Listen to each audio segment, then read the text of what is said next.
L'équipe anglaise de Liverpool est totalement folie en ce début de mercato. On apprend que Liverpool discute avec Newcastle d'une offre record pour Alexander Isak. Bon, après, il y a un plan B, une alternative, ce serait Hugo Ekitike, mais le plan A reste bien sûr Alexander Isak. Il serait même prêt à faire de lui le joueur le plus cher de l'histoire de la Première Ligue. 140 millions d'euros, mais pas qu'ils ont déjà déboursé 125 sur Vitre, 47 sur Kerkez et 40 sur Frimpong. Ils sont prêts à tout casser, cette équipe de Liverpool. Et c'est pas fini, en plus d'Alexander Isak qui veulent également le Madrilène Rodrigo. Liverpool est prêt à tout pour recruter Rodrigo. Le club anglais va absolument attirer l'ailier du Real Madrid et serait prêt à un véritable coup de folie pour convaincre les merengues. Donc ce serait aussi un transfert qui pourrait dépasser les 100 millions d'euros.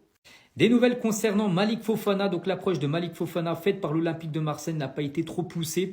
Donc le club a contacté l'entourage du Belge au cours du printemps. Différents obstacles dus à Lyon et au joueur bloquent le transfert. Donc le joueur devrait rester du côté de l'Olympique lyonnais. Et toujours avec Lyon, donc Lyon ne pourra pas signer Thomas Lemar parce que Lyon voulait faire venir le joueur français de l'Atlético. Même en prêt, ça ne sera pas possible. Qu'est-ce qui se passe? Donc son salaire ne rentre pas dans le budget du club de Lyon. Le joueur privilégie plutôt l'Espagne et la Liga pour la suite de sa carrière. Le défenseur français du Real Madrid, donc Ferland Mendy, devrait quitter le Real Madrid sur ce mercato. Donc après la signature de Alvaro Carreras du côté du Real, donc le Français a plus de chances de partir que Fran Garcia. Donc les merengues évaluent l'ancien lyonnais à 14 millions d'euros. Et concernant Fran Garcia, parce que oui, ça peut être Mendy, mais ça peut être également Fran Garcia qui pourrait partir. Donc l'AC Milan veut Fran Garcia, donc le Real Madrid évalue son joueur à 20 millions d'euros. Donc voilà, un des deux devrait partir, soit Mendy, soit Garcia.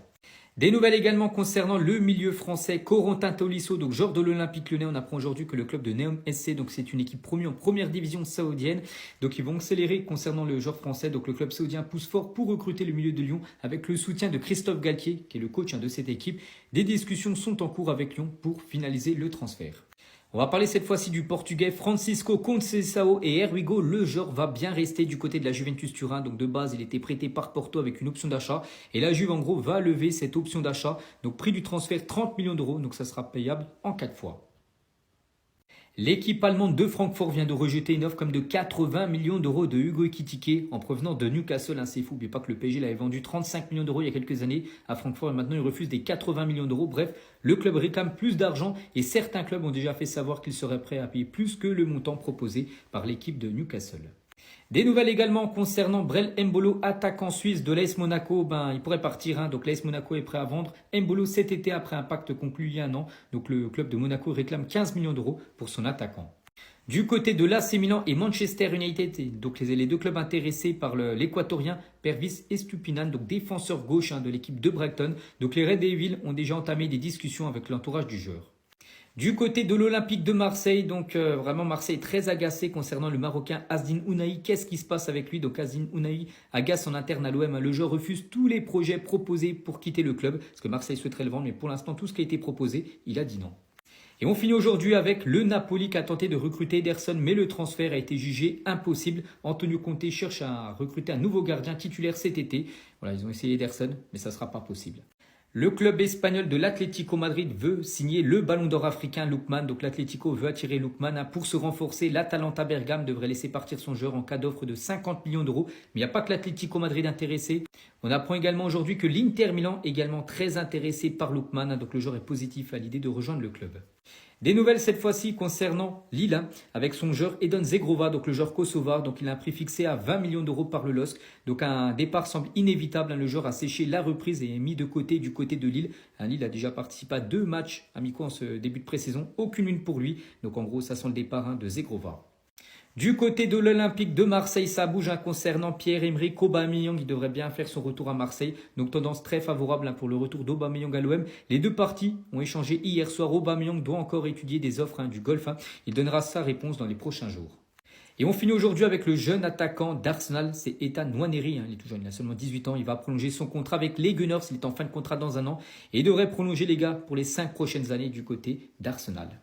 Les transferts officiels du mercredi 16 juillet, c'est parti. On commence tout d'abord avec le Sénégalais, donc El Hadji Malick Diouf. Donc ce joueur, les gars, rejoint l'équipe de West Ham en provenance du Slavia Prague. Donc 22 millions d'euros plus des bonus selon un journaliste. Bon, il s'agit de la plus grosse vente de l'histoire du championnat tchèque.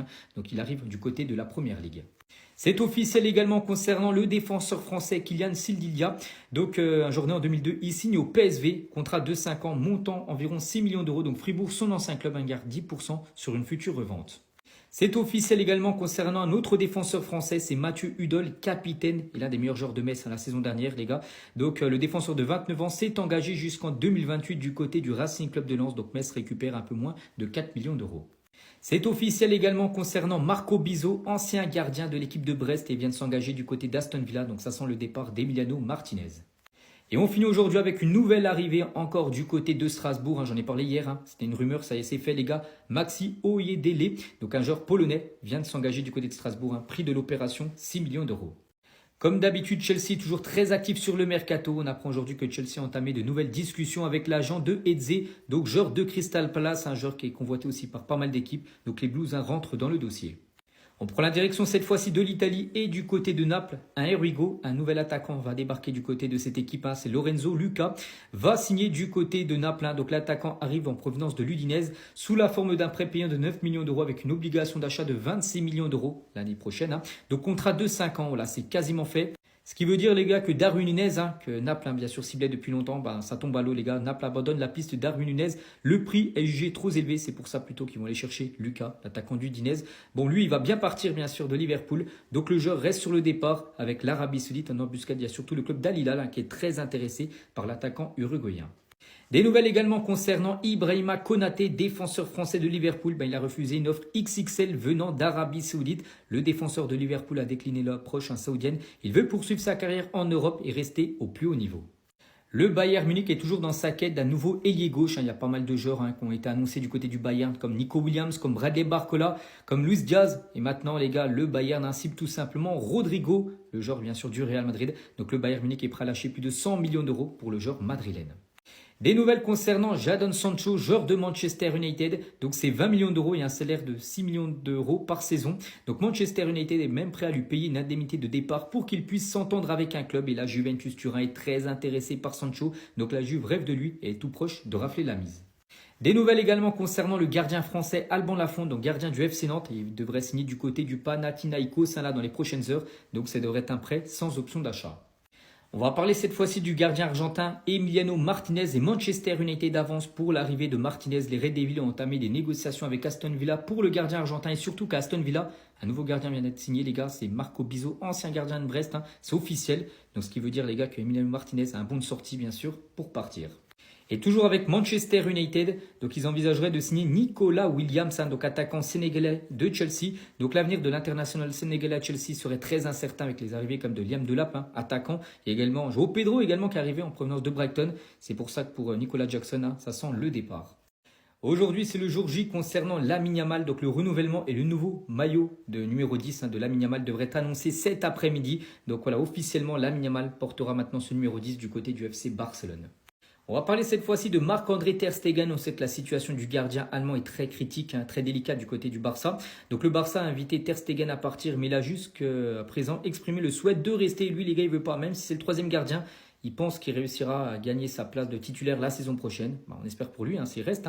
On ignore même s'il participera à la tournée de pré-saison. Donc voilà, tournée de pré-saison, c'est le 24 juillet prochain. Donc le Barça, l'équipe se rendra sur le continent asiatique pour les jeux des matchs amicaux. On ne sait même pas s'il sera là, Ter Stegen, mais en tout cas, lui souhaite rester du côté du club. Et à noter que lors de l'entraînement du jour, Ter Stegen a été le premier à quitter le centre d'entraînement du Barça après la séance d'entraînement ce matin. Et concernant bien sûr les entraînements, c'est une petite info concernant Marc Bernal, on se souvient il y a quelques mois, rupture des ligaments croisés, terrible blessure pour ce tout jeune joueur. Et là bien sûr il fait bien partie de la pré-saison. On espère un grand Marc Bernal pour la saison prochaine et surtout sans blessure. Officiel, un nouveau joueur du Real Madrid quitte le club. Les gars, on apprend aujourd'hui que Lucas Vazquez quitte le Real Madrid. Bon, s'en doutait, mais ça c'est officialisé par le club et par le joueur lui-même. Il aura une cérémonie d'adieu demain à 13h. On va parler cette fois-ci de la nouvelle recrue Alvaro Carreras qui a été recruté hier pour plus de 50 millions d'euros. Et le plan du Real Madrid avec le joueur, c'est qu'il soit titulaire la saison prochaine. Ce qui veut dire, les gars, que Ferland Mendy et Fran Garcia devraient être remplaçants pour la saison suivante.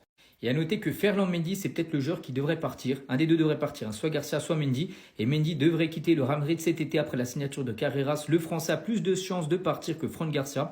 Les Merengues l'évaluent à 14 millions d'euros. Un autre joueur aussi qui a de fortes chances de partir, vous savez bien sûr c'est le Brésilien Rodrigo, et le Bayern Munich est prêt à offrir plus de 100 millions d'euros au Real Madrid pour Rodrigo, c'est la somme bien sûr fixée par le club. Leur priorité en attaque reste Luis Diaz, mais ils vont tenter de signer Rodrigo s'ils voient que Luis Diaz est impossible, donc voilà 100 millions d'euros peut-être pour Rodrigo. Et on finit aujourd'hui avec Jude Bellingham, voilà, qui est forfait pendant 2 à 3 mois et devrait revenir au mois d'octobre prochain. Donc il va se faire opérer à l'épaule aujourd'hui à Londres, hein. Jude Bellingham, on lui souhaite bien sûr un bon rétablissement. Voici le programme pour le Paris Saint-Germain pour la Coupe intercontinentale, les gars. Donc, c'est une compétition qui se jouera en décembre prochain. Donc, en gros, c'est l'ancienne version de la Coupe du Monde des clubs avec seulement les vainqueurs de la Ligue des Champions des différents continents. Donc, le PSG, ce qui est bien, les gars, c'est qu'il n'y a pas de huitième, ni de quart, ni de demi. C'est directement la finale pour Paris. Donc, là, ça sera Paris contre une de ces équipes-là.